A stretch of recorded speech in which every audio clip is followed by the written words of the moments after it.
Back in my high school years, even a little bit before that, I think around middle school, um, I started to write little short stories or beginnings of short stories. Some of them I have finished, but they don't read well today. I wish I had one here to read to you, but I kind of don't want to, and I kind of don't feel like digging through all the files just to find one, but eventually I might, because they're kind of bad. Or at the very least, they're not. The grammar is absolutely horrendous, and the story doesn't make sense. Sometimes the characters do stuff that don't make sense. They say stuff that don't make sense, and I just couldn't get through it because when I was writing stuff, I had so much writer's block, and sometimes I would just end the story like real quick and just set up a few things, and like there was one story out of many. I tried to write about like some like 30-something-year-old farmer who, for some reason, his wife died due to sickness, or someone killed her, or a bug bit her, and essentially got sick. And there's always like a cop or something that comes over to his house, checks on him for whatever reason. I don't know why. He just decided to check this man's house. He has no warrant for him, but he just comes and checks on him, and along the way he just kind of like says something bad about his wife. He gets yelled at, tells him to leave, and apparently a monster comes up, or shows up, and we don't know why it shows up, but it does. I thought it'd be a little bit scary if like some sort of monster just came out of nowhere, and I still kind of believe that to this day, because that'd be a very, very interesting read. But yeah, it was just plot points that went absolutely nowhere. But can you blame me? I was in middle and high school. Actually, yes, you can. If I were to publish one of those, or even tried, and it ended up in a little like novelette, and someone read it, I don't even know what I would do with myself. But anyway, and these stories would always end with the character going through some psychological change.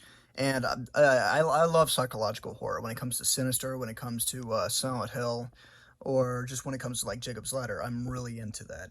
And for some reason, I couldn't find an appropriate ending of him killing the monster, or like his dog dies of the monster. Like I drew inspiration from like I Am Legend.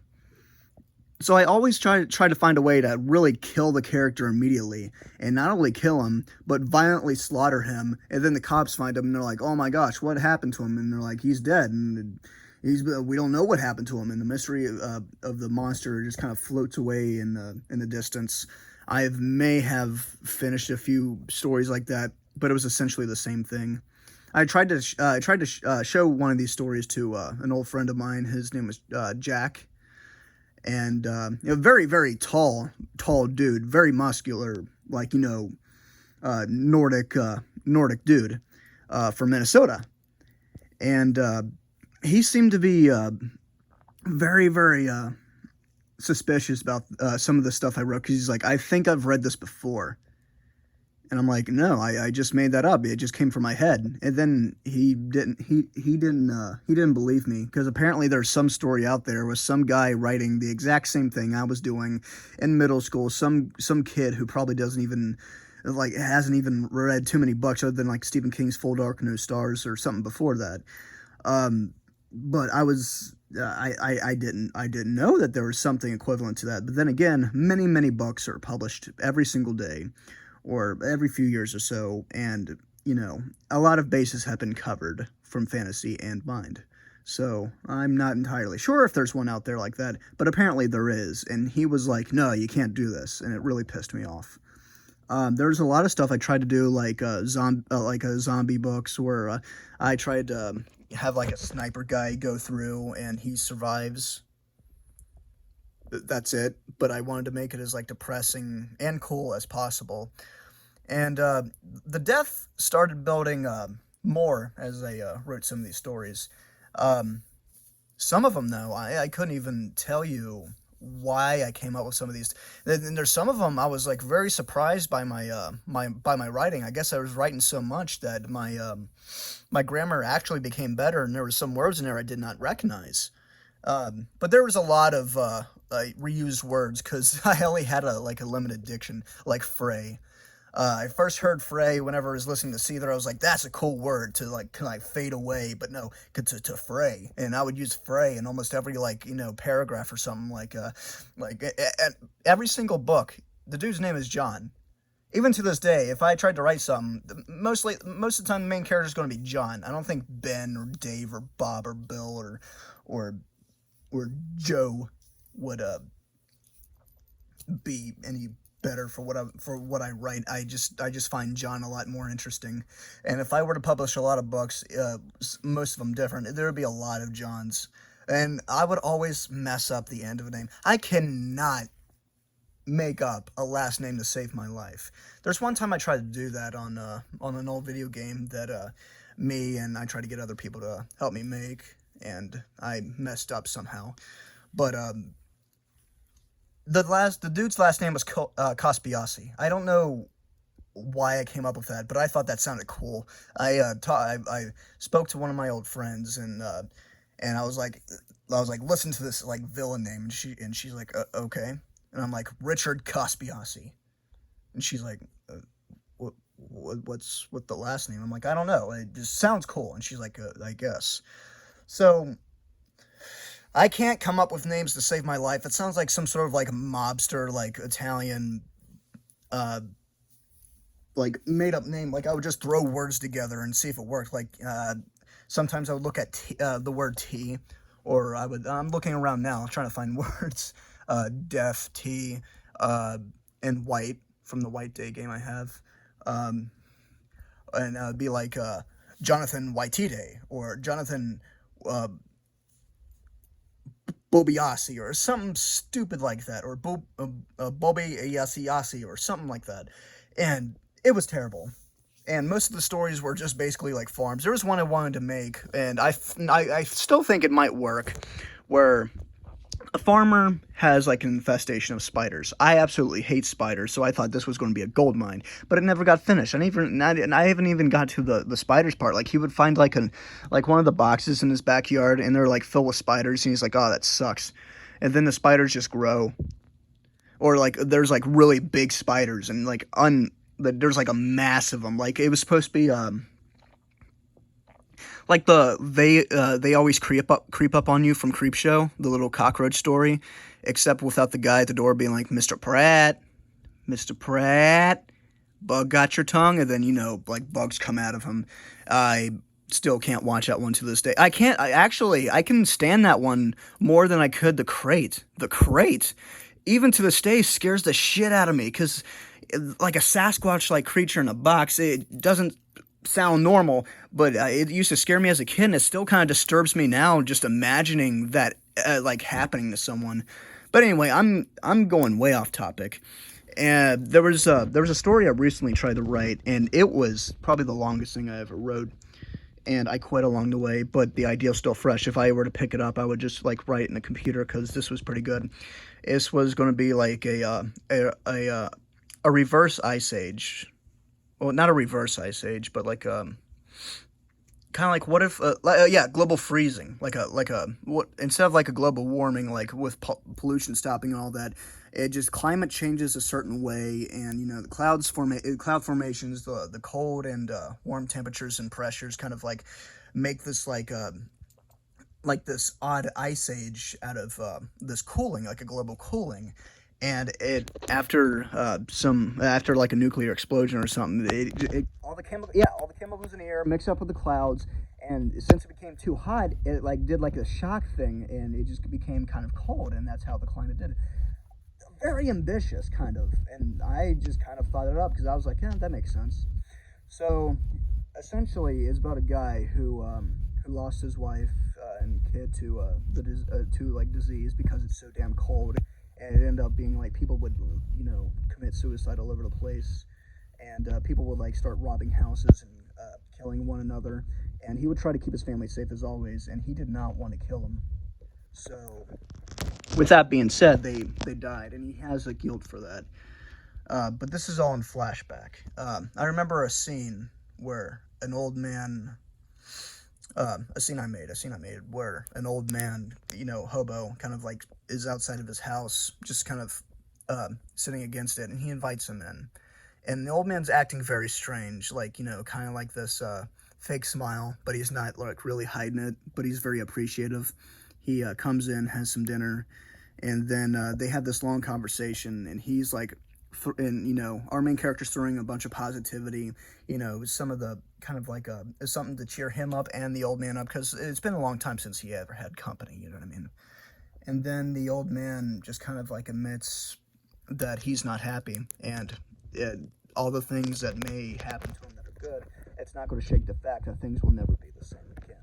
And so he takes his own life right in front of our main character. He's like, no, and then he's the guy shoots himself, and he didn't know he was going to pull a gun.